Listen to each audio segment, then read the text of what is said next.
José Serra e sua filha foram hoje atingidos por uma operação aí da Polícia Federal, mandados de busca e apreensão. Vocês bem sabem, né, que eu não trato do tema da corrupção de uma maneira moralista. Nunca tratei e jamais irei tratar. Eu trato do tema dos escândalos da corrupção olhando para a regulação, de uma maneira regulatória, olhando para a estrutura de incentivos. Aliás, procuro fazer isso sempre com a política. Por isso que eu não vou ficar aqui fazendo afirmações, fulano é corrupto, não é corrupto, ciclano é corrupto, não é corrupto. Eu vejo isso direto na internet.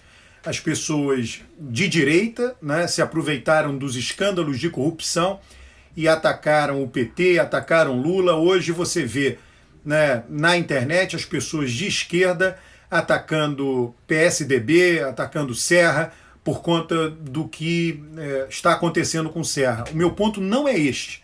O meu ponto é tentar entender o que leva a isso e tentar entender as consequências disso.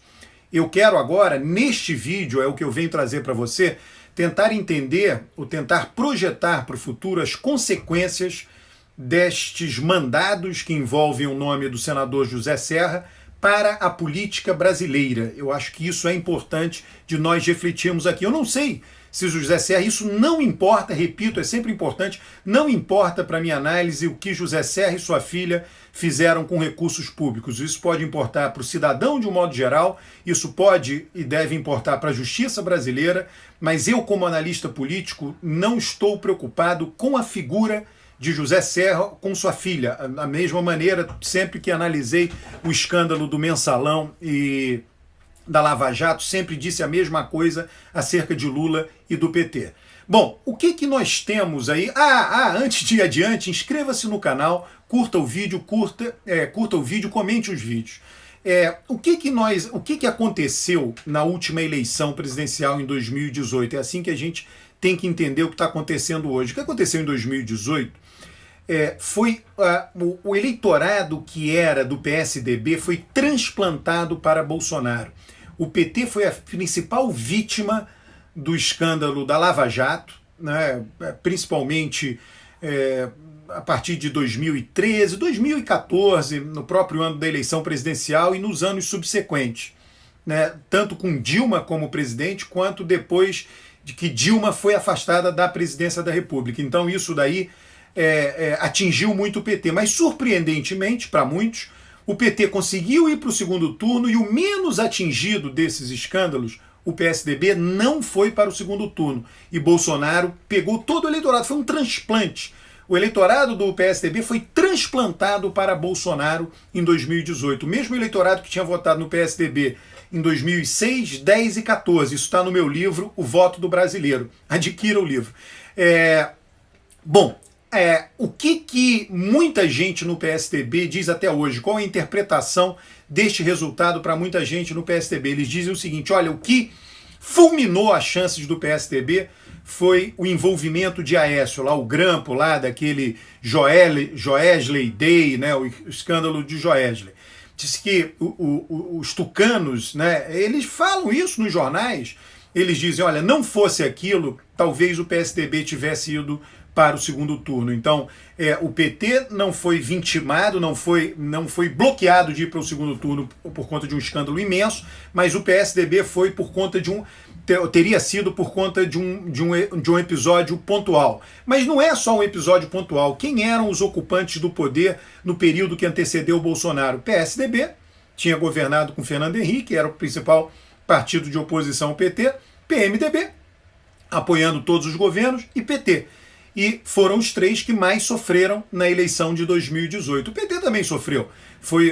Ele não foi o que mais sofreu dentre os três.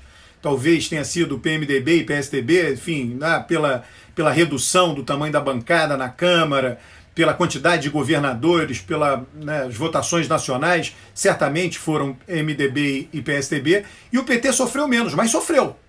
Sofreu perdas importantes.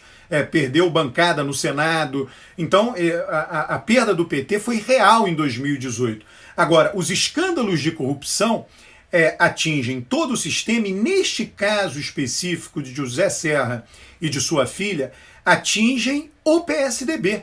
atingem o PSDB de uma forma tão grave quanto o que aconteceu com Aécio Neves, né? E aí isso facilita a vida de Bolsonaro, né? Facilita a manutenção de Bolsonaro, do eleitorado. Na verdade, o PSDB, se Dória tinha até ontem, né, uma esperança de ser um candidato competitivo na eleição de 2022, eu acho que com este, né, escândalo de hoje, com esta busca e apreensão nos endereços ligados a José Serra, um emblema importante do PSDB. José Serra governou São Paulo mais de uma vez. José Serra foi candidato a presidente pelo PSDB em 2002 e 2010, foi ministro da Saúde, que criou os genéricos, enfim, é um nome muito associado ao PSDB, mas muito associado mesmo. Fernando Henrique, José Serra, Alckmin, o próprio Dória. Isso vai dificultar enormemente qualquer ambição de Dória para fora do estado de São Paulo. Este evento de hoje pode criar um incentivo forte para que Dória se candidate sim à reeleição dele como governador de São Paulo e abra espaço dentro do PSDB para uma outra candidatura a presidente, que pode até ser o governador do Rio Grande do Sul, que já afirmou ambicionar isso, já disse que não quer concorrer à reeleição ao governo do estado do Rio Grande do Sul. Então pode haver um rearranjo de peças aí. Pode haver uma novidade por conta disso. Está longe da eleição presidencial? Está, mas é um problema. É um problema que pode, inclusive, ter desdobramentos midiáticos e em termos de investigação. Isso é muito ruim para o PSDB. O PT já estava inteiramente massacrado pela mídia e pelos escândalos. Um escândalo a mais, um escândalo a menos que envolva o PT ou algum nome importante do partido, algum líder, não vai fazer, já está no preço, como se diz, não vai fazer diferença. Agora, para o PSDB, isso que acontece hoje com José Serra faz sim diferença, né? E aí Dória é escanteado. E Bolsonaro, isso consolida uma visão que eu já estava, cultivando, né? Eu não sei se já falei isso aqui em vídeo, das duas semifinais na eleição de 2022. A semifinal da esquerda, PT versus alguém, e a semifinal da direita, Bolsonaro versus alguém. A semifinal da direita caminha para ser entre Bolsonaro e Sérgio Moro, se ele for candidato, entre Bolsonaro e Luciano Huck, se ele for candidato. Quando eu olho Luciano Huck e Sérgio Moro, eu penso sempre que Sérgio Moro é um candidato mais provável do que Luciano Huck. Luciano Huck, ele tem muito a perder em termos de remuneração em função da exposição pública que ele tem na Globo. Ele tem muito a perder na remuneração e tem muito a perder indo para a corrida presidencial e nada a ganhar, talvez, na eleição presidencial. Ele pode tomar um risco que ele fracasse. Ele simplesmente tem um desempenho pífio na eleição presidencial e aí ele perde essa imensa remuneração, enfim, uma vida de empresário de sucesso. Então, por isso que eu acho que é mais improvável uma candidatura de Luciano Huck. Uma candidatura de Sérgio Moro é mais fácil, ele fica lá com a zona de conforto dele, Curitiba, Paraná, República do Paraná. Álvaro Dias já ofereceu o partido para ele, Álvaro Dias terá que disputar a sua reeleição para senador, numa eleição que somente uma vaga do Senado estará em disputa, então para ele nada mais útil do que colocar Sérgio Moro para fora do Paraná, que o Sérgio Moro não seja candidato a Senado pelo Paraná, porque tiraria a vaga dele a Álvaro Dias. Então Álvaro Dias joga Sérgio Moro para disputar a eleição nacional. E aí, sim, a semifinal da direita pode ser Bolsonaro e Sérgio Moro. Dória, eu acho que já era difícil, a partir de hoje está liquidado, inteiramente liquidado. E a semifinal da esquerda, o candidato do PT, que pode ser Haddad, pode ser Rui Costa, eu acho que são os dois nomes que estão aí colocados aí mais para frente. Esse ano é um ano de pandemia, de eleição para prefeito, isso não é um tema, e se haverá outros candidatos da esquerda. Quando eu coloco nessa semifinal da esquerda Ciro Gomes, muitas pessoas já vêm hoje me questionar, dizendo que a postura de Ciro Gomes o coloca na semifinal da direita e não da esquerda. Bom, a princípio eu deixaria, na minha análise, Ciro Gomes na semifinal da esquerda.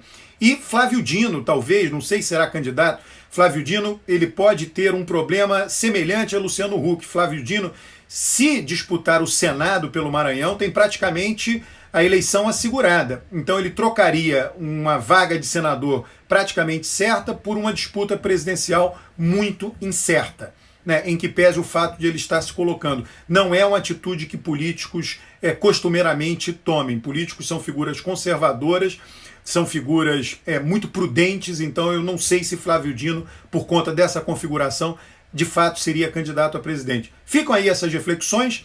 Curta o vídeo, inscreva-se no canal, comente os vídeos. Muito obrigado.